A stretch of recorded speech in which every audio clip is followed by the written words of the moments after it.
Well, we've come a long way since the last little video. The goal since Thanksgiving was to get the analog voice system actually onto circuit boards. I had it mocked up in lots of little pieces, one per sound, and this is the first time I've had it all up and running. So I've got two 8-voice cards sitting there. I'm actually only using 4 voices on each card right now because I'm still waiting on some more parts. I've got them all hooked up with the power drain. I had to go buy a nice commercial power supply. My little one got way overtaxed, and when it's all finished I will measure it, see what I've got to build for a power supply. Now the main card to the right of the LCD, which runs the keyboard, MIDI in and out, and handles the LCD, it's the actual note assigner, and it can handle up to 8 of those little 8-voice units. Each unit handles 8 voices, and 2 on each daughter card, and then the main processor on the main card. So right now I've got 2 of them hooked up that hopefully next weekend will be running in 16 voices. Right now it's running in 8. It's only using 2 cards on each one because I don't have quite the parts. But the reason to hook it up, both of them up, is to show that it is also multi-timbral. When the rest of the cards are populated, that's 16 voices. That can be 8-part multi-timbral. Right now I've set it up running a patch called Dual.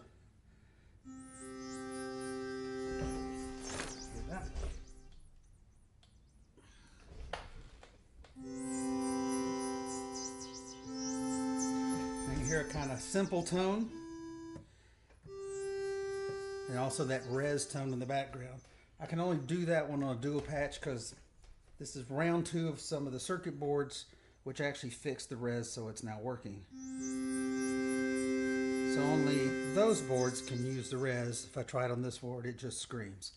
So I've got the first 4 voices assigned to that res patch, and the kind of organ patch is running on this board, the next 2 boards. To see it, I don't know if you can see it much on this, but it shows track 1 is 1 voice with 2 pair of oscillators, and the second track is the organ sound on 2 pair of oscillators. But we're running with dual voices. With the 8 oscillators I have right now, I could run as many as 4 different patches. Right now I'm just running 2. This is the sort of the first tryout.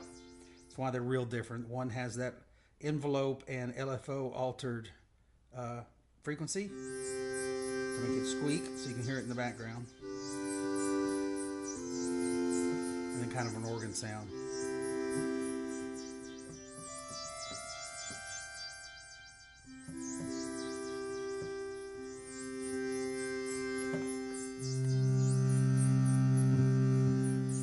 Little noise here and there. We're still figuring out how to adjust things and still have lots of software to do.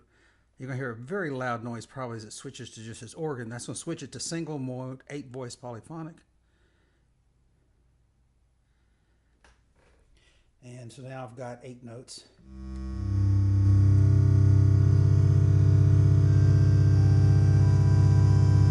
So we're actually 8-voice polyphonic now. I've got 1 patch running on 8 notes.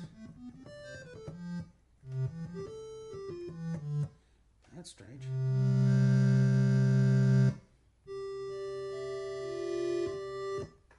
Let's go to the voice. Safari through the voice page. Make sure the range is set correctly. One of the... I don't have a range issue.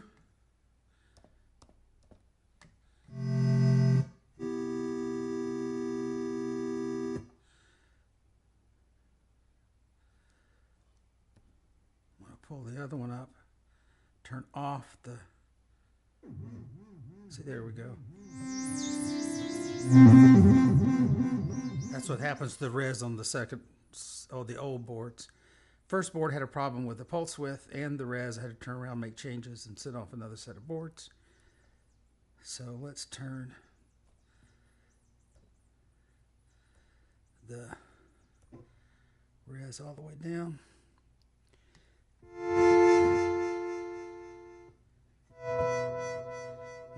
envelope not impacting the res.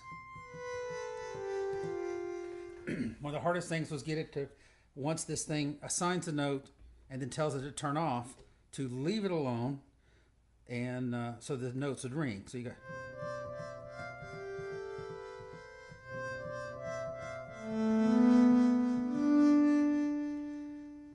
It sounds like my.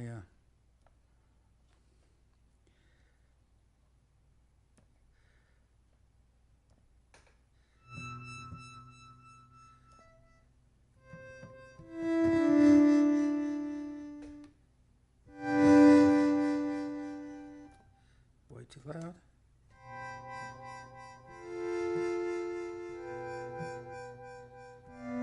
Last week's project was to get an envelope and the LFO. So you can hear the envelope giving it a release, and the LFO with some warble there.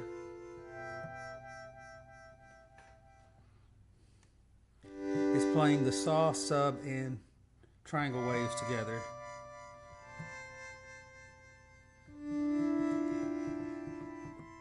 So this is the first try of getting this monster all together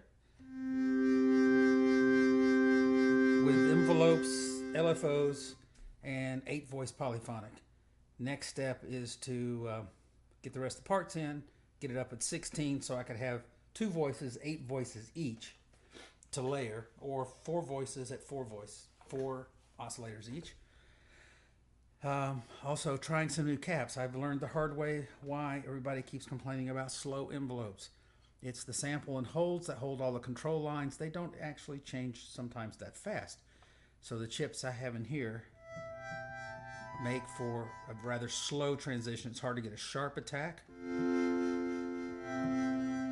And so I'm getting some smaller caps, and we'll be trying that in about a week. See if I can't speed the envelopes up. Other than that, we're working on bugs and got to finish the favorites list. We have single voices or patches with up to 16 voices. If you have enough cards, this could only support 8. It'd take 4 of those units to support 16. And I got to put in a favorites list so I can make a nice demo and just step through it real quick with a bunch of pre-done things. Mostly I've been playing this from MIDI because I have a little small portable MIDI I can take with me rather than this old monster, which has some key problems that have been hard to fix. This is an old Yamaha keyboard. But it can use its own keyboard, or it can use MIDI in and out. Oh, and when you set up a patch, you can make channels that are external only. You just tell it what key range, what velocity range, and then what MIDI channel. And when you play, it'll simply export those out the MIDI channel to play another synth. So we'll set up that sometime. So this is the It's Alive. This is the first time it's had hardware together, and they could actually play something with envelopes, LFOs, polyphonic voices, and multiple 8-voice sound cards. So this was the beginning, and we'll see what goes from here.